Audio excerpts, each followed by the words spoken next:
China, 2017. A country measured in speed. Trains that crossed provinces in hours. Apps that ate the day in swipes.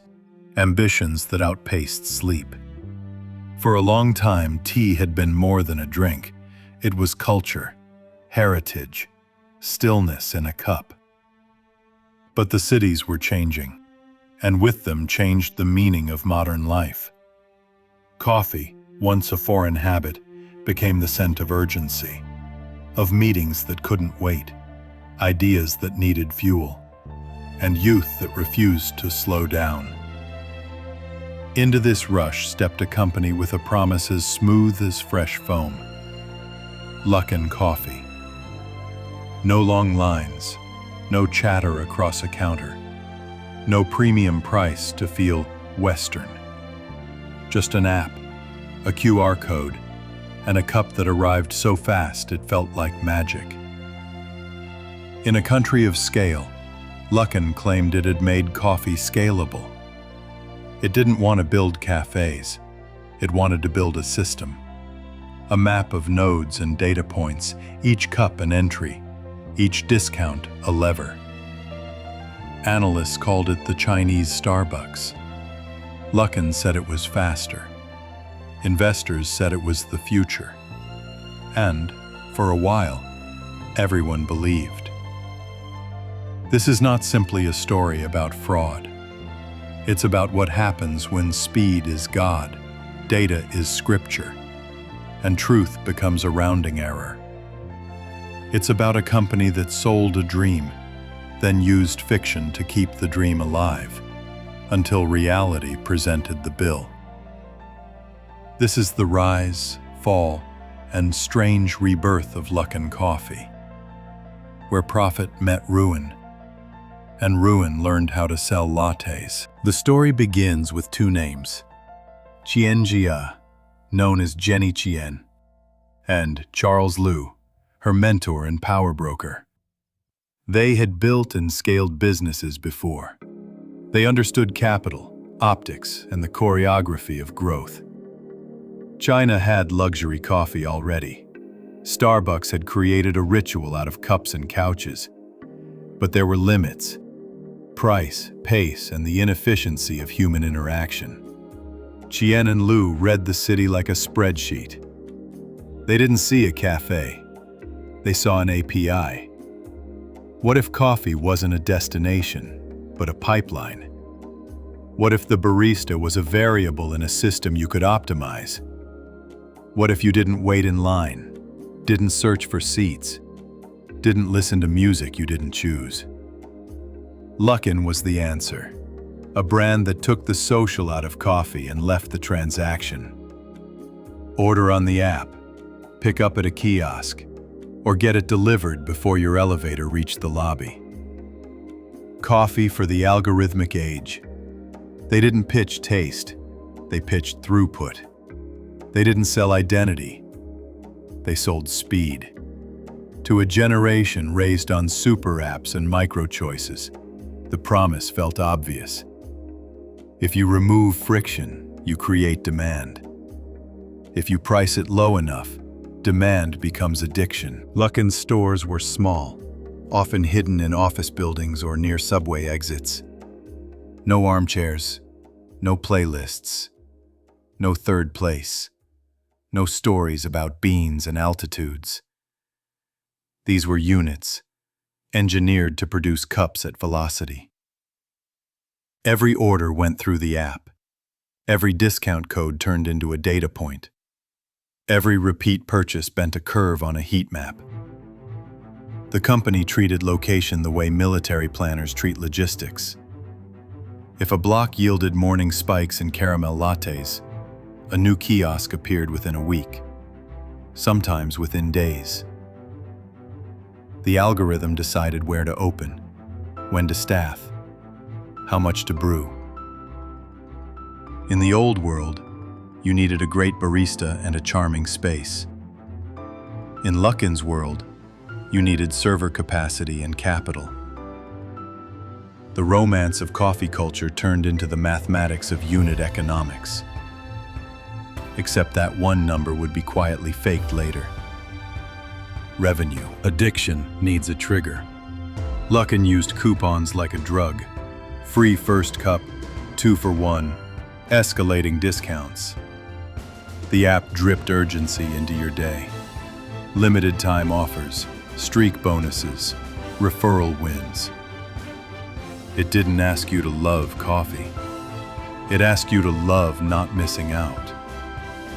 When a city moves as fast as Shanghai or Beijing, convenience is not a luxury, it's oxygen. The more you used the app, the better it knew you. Your Monday espresso was predicted. Your Friday caramel treat, inevitable. This wasn't Starbucks, where brand is a feeling. This was behavioral engineering. Replace ritual with rhythm. Replace conversation with conversion. Replace chairs with churn. By late 2018, Luckin claimed millions of users and an expansion curve that looked like a vertical line. The question nobody wanted to ask: what happens when you turn off the discounts? The answer, hidden inside spreadsheets, was simple. You don't. You just find a way to make the numbers say you did. By the end of 2018, the company boasted 2,000 plus stores. Months later, 4,000. In a nation that measures progress in superlatives, Luckin fit the script. The fastest, the leanest, the most digital. Every executive interview repeated the same story. We aren't a cafe, we're a platform. Every slide deck showed the same hockey stick. Investors nodded. Media swooned. Competitors scrambled. What nobody discussed openly was the burn rate of subsidies. Luckin sold speed cheap, and cheap speed bleeds cash. That was okay, said the chorus. Growth first, profit later. It's the tech playbook. Capture the market, then adjust the economics. But for that, you need time. And time is bought with belief. May 2019. Luckin Coffee goes public on Nasdaq. The valuation tops $4 billion within hours. A Chinese app-engineered coffee chain with thousands of stores and a plan to digitize a culture. You could practically hear the money humming. Analysts compared it to everything famous. Starbucks for market, Uber for velocity, Amazon for data. The trouble was not that the story was wrong. It was that it was too right. Wall Street loves too right. It packages easily. It spreads quickly. It pays now. The company raised hundreds of millions. The stock surged, and the founders talked about a future where Chinese coffee would be a daily habit, not a weekend treat. Somewhere the spreadsheets winked.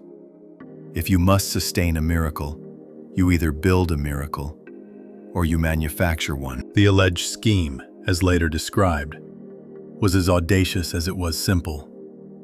Create fake transactions through the app. Set up shell companies that loop money back. Instruct delivery partners to scan phantom QR codes.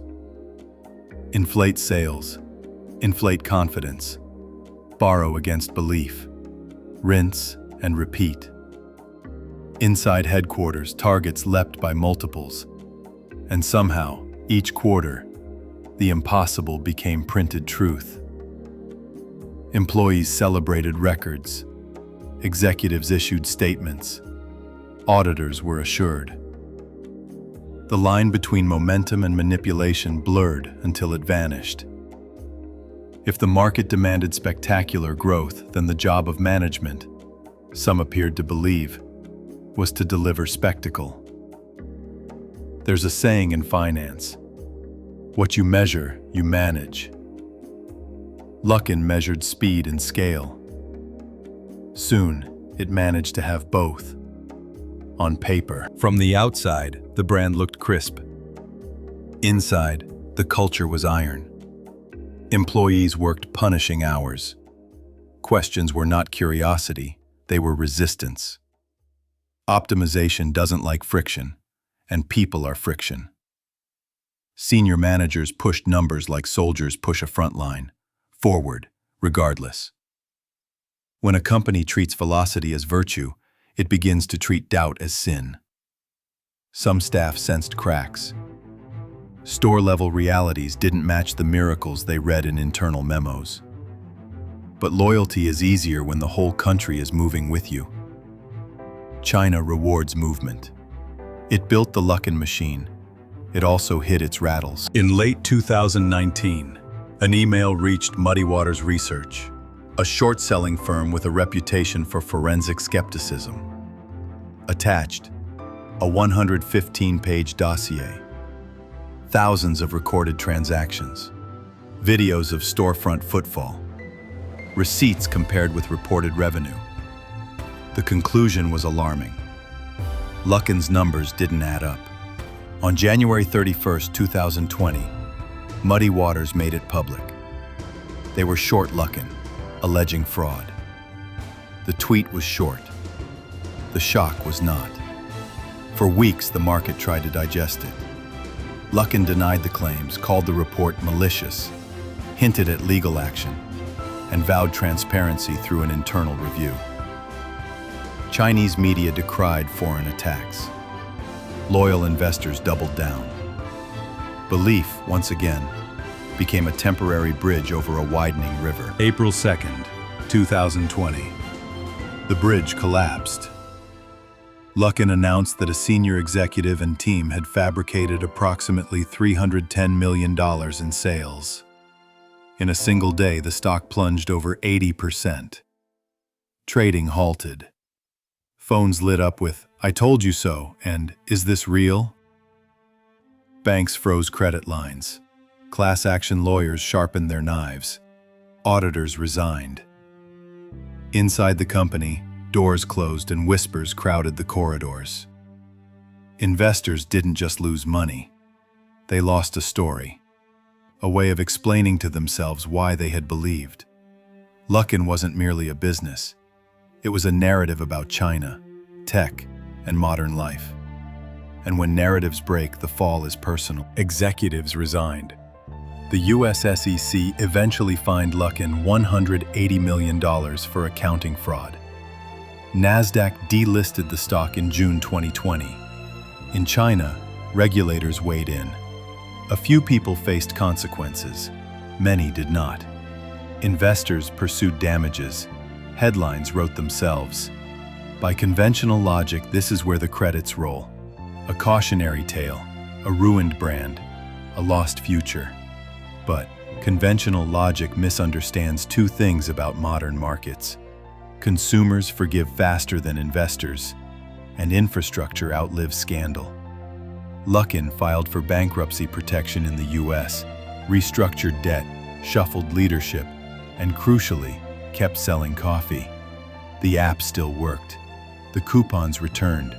The locations remained exactly where the algorithms had put them, near elevators, in lobbies, by subway exits. For office workers who never read financial news, nothing changed. The latte arrived within minutes. The price was good. Life marched on. By 2021 to 2022, the company reported returning to profitability under new management. By 2023 to 2024, store counts reportedly surpassed 10,000, overtaking Starbucks in China by sheer footprint. The brand that should have been a cautionary footnote became a logistical fact. The fraud had been moral napalm. The network survived the fire. Fraud isn't random. It obeys incentives. When the market rewards growth curves more than ground truth, executives are tempted to massage reality until it fits the pitch. In the analog era, you faked paper trails. In the app era, you fake event streams, scans, taps, completion flags. You build synthetic demand on dashboards, then raise real money against imaginary momentum. If your units lose money, subsidize them. If the subsidies become intolerable, disguise them as revenue. This is not unique to one country or one industry. It's what happens when capital chases scale without asking the oldest business question. Does the customer really exist? Or, more precisely, does the customer exist at this price without the coupon? Luckin's numbers had a beautiful story. They simply belong to a parallel universe, one where gravity takes longer to notice. Belief is not a bug. It's the feature that keeps markets alive. Analysts want a China growth miracle. Journalists want a catchy narrative. Funds want a category leader. Employees want to be part of something bigger than payroll. Each group brings a reason to ignore discomfort. When the model sings and the chart curls skyward, doubt sounds like jealousy.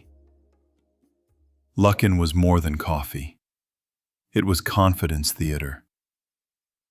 The staging of progress so convincing that we forgot to check the exits. By the time the alarm rang, the theater was full. The doors were narrow, and the ushers had gone home. Before the fall, profiles glowed. A woman founder outpacing Starbucks. An app teaching China to drink coffee. A 21st century blueprint for retail. After the fall, the tone flipped. Fraud, hubris, collapse. The media has to sell a beginning and an ending.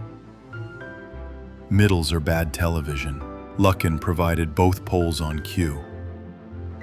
But the truth of most corporate stories lives in the middle. The daily grind of operations. The tension between aspiration and arithmetic. The confusion when velocity hides the cliff. The lesson is not that Luckin was uniquely evil. Ask a customer if they remember 2020's headlines. Most shrug. The coffee is cheap. The pickup is quick. The app is smooth. It's not that people forgive fraud. They forget its shape when daily life requires caffeine. For a brand selling convenience, convenience is absolution. Every time a paper cup crosses a turnstile in the subway, the past loses 1 pixel. This is not a defense of corporate lies. It's an observation about the power of habit. We don't buy abstractions. We buy routines. If a scandal doesn't interrupt the routine, the scandal fades.